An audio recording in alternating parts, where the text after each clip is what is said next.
Welcome. I'm Mindy Donner for Storytellers of San Diego. We are storytellers throughout San Diego, the county, and we do some online work nationally and with the state storytellers. We are a nonprofit and we serve up stories in educational settings and in coffee houses, honeymeads, and bistros, and all kinds of places. You can tune into us once a month, up close and personal at Twisted Horn.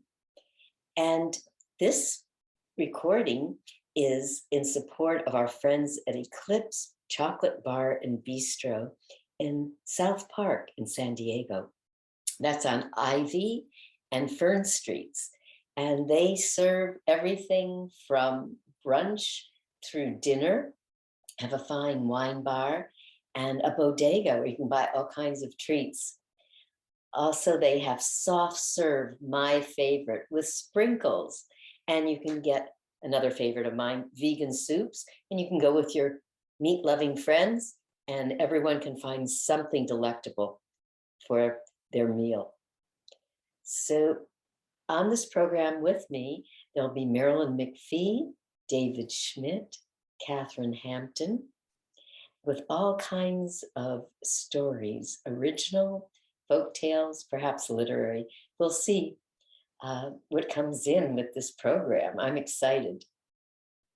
My story is from Scotland, and it is called, or I'm calling it, The King, the Laborer, and His Clever Daughter. Now, I have another version of this same story that comes from Chile. And the Scottish diaspora not only went to England and to Wales and to Ireland, but some of the Scots came over to the New World and settled in Canada, the United States, and in South America. And one of the places was Chile, along with Brazil, Argentina. And I won't have enough time, I don't think, to compare the two versions, but if I do, I will. And enjoy. Well, there was a laborer, and he worked at a grand castle of the king. And the king, wanting to know what the common man felt and thought about things, walked up to the laborer one day and said, "Does this work pay?" The laborer stopped and, well, sometimes it does and sometimes it doesn't. Yes and no. And so the king asked him some personal questions and found out that the laborer was widowed and had just one child, a daughter about 12, who kept house for him. And because he was feeling fit and fiddle that day, the king poses this question to the laborer. He says, "Now, I'm wondering how long it would take me to go around the world. And I want you to answer this by 12 noon tomorrow, or else you'll be hung." And the poor man said, "Please don't pose any questions to me. I have trouble resolving such queries." And he went home. And his daughter noticed how sad he looked. And still he wouldn't tell her why. She said, "Father, what happened at work?" And finally he had to tell her that he was soon to die unless he could figure out the answer to this impossible question. And so his daughter said, "Well, Father, tell me what it is, and I will have the answer for you by breakfast tomorrow. Don't worry, go to sleep." So he told her what the riddle was, because it's a kind of a riddle, certainly a mystery. So the next day, when he was eating breakfast, his daughter said, "Father, tell the king that if he should but ride on either the sun or the moon, that he could go around the earth in one day." Ah, the man felt better. And when he told the king The king felt it was a very clever answer, and but he answered, well, I don't think I could get astride and ride the moon or the sun, but it is a very clever answer. How old did you say your daughter was? 12. Then he poses another question to him, this one even more impossible to answer, which was this: how far is it from the earth to the sky? Oh, poor man went home more dejected than ever. And his daughter, of course, noticed, Father, what goes? And the man spilled out the whole story. And she reassured him, just go to bed. I'll have an answer for you in the morning. And she said in the morning, Father, tell the king that only he is clever and rich enough to buy a measuring stick that you'll place on the earth, and it'll go up, up, up and touch the sky. He told the king this, and the king said, neither you nor I are rich enough to buy such a measuring stick, but still, that is a very clever answer, and you will not be hung. Well, after this, the man was very grateful indeed. Now, the king said, how did you get this answer? And the man said, well, I thought of it myself. Oh, no, you didn't. And finally, the man confessed that his daughter had given him this answer as well. The king insisted that the daughter come and live at the court and do light duty in the kitchen, because he wanted to have such a clever young woman, a girl really, somewhere in the court. And the man said, oh, please, please, she's the only one who cooks for me and cleans and does the laundry. But still, the king insisted. And so the daughter went to work as a scullery maid with the other maids and an occasional manservant in the kitchen. And they made fun of her. They referred to her only as that daughter of the poor man, as though they were better. Now, when the king asked her how she was doing, she said, I'm going to quit the other scullery maids and the occasional manservant. They all make fun of me, and they refer to me only as that poor man's daughter, and I won't take it a minute longer. I'm leaving. Well, the king did not want her to leave. He said, I shall make your father a knight, and then let's see how the other workers referred to you. And so he made the father a knight, and this is how they do it in the books and films. With a sword, you are now a knight of some table or the country. And the man became very rich and lived in a fine house and had money. And so he decided to send this daughter, this clever daughter, to school. This was almost unheard of. And she would become educated as well as wise and clever.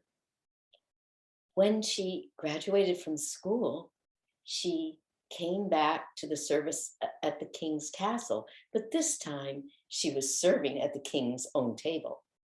And in about a year, the king noticed how tall and elegant a young woman she had become.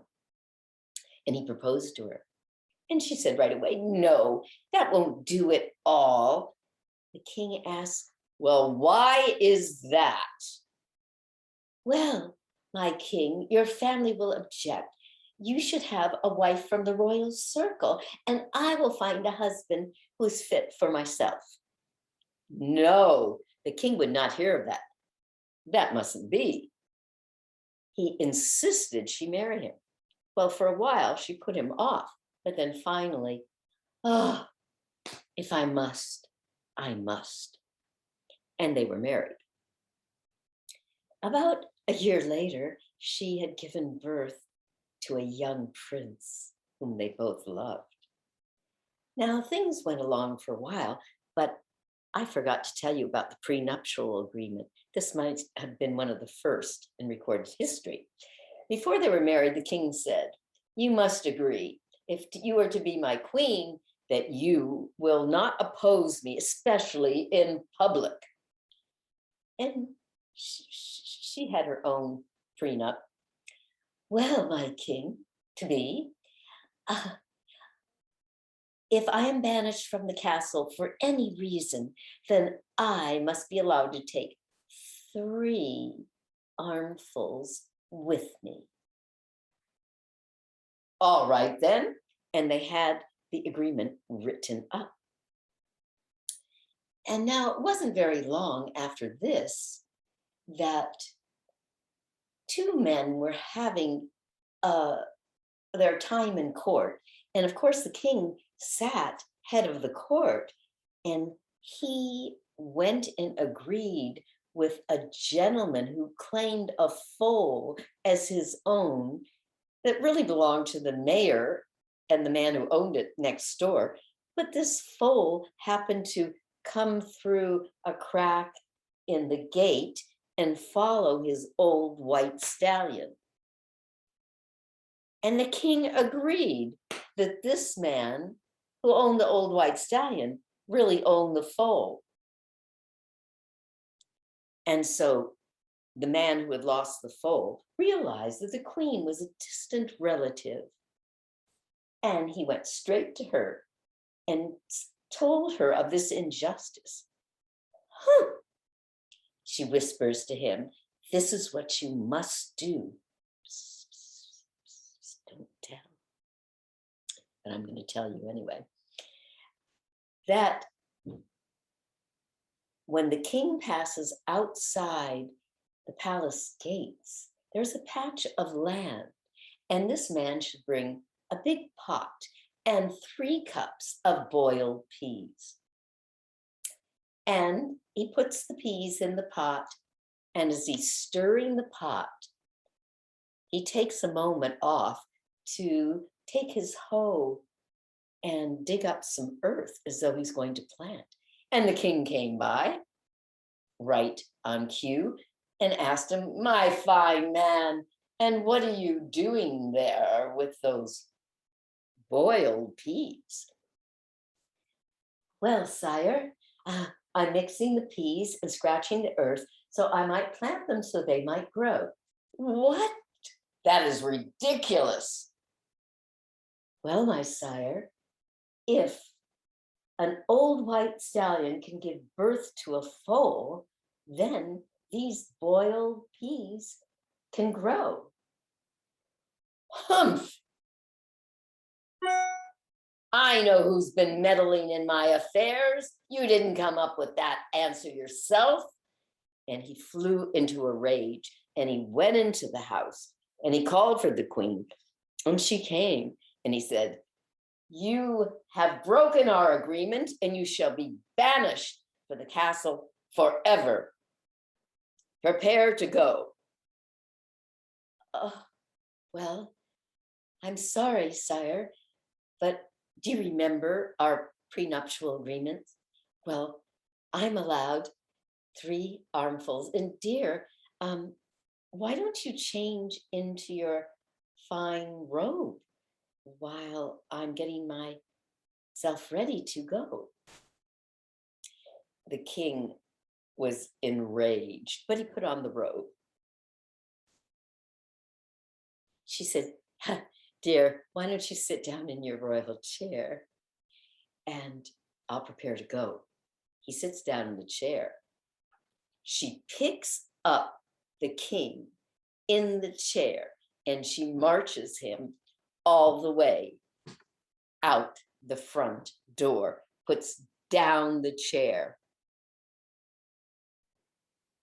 That she does. And then she runs inside and announces to all, "That was armful number 1." And she picks up her son and she runs out with her son and puts him on the king's lap. "That's armful number 2." And then she runs into the great chamber room and collects all the charters, which are the deeds of property of the kingdom. And she runs out and places them in the laps of her son and the king. That's my third armful. The king looks up at her in awe. Well, my dear queen, never shall we part until unto natural death. You are the cleverest woman. And they went inside and lived their lives. He did give the foal back to its rightful owner, the owner of the mayor. Thank you. And our theme today is wise women, strong women.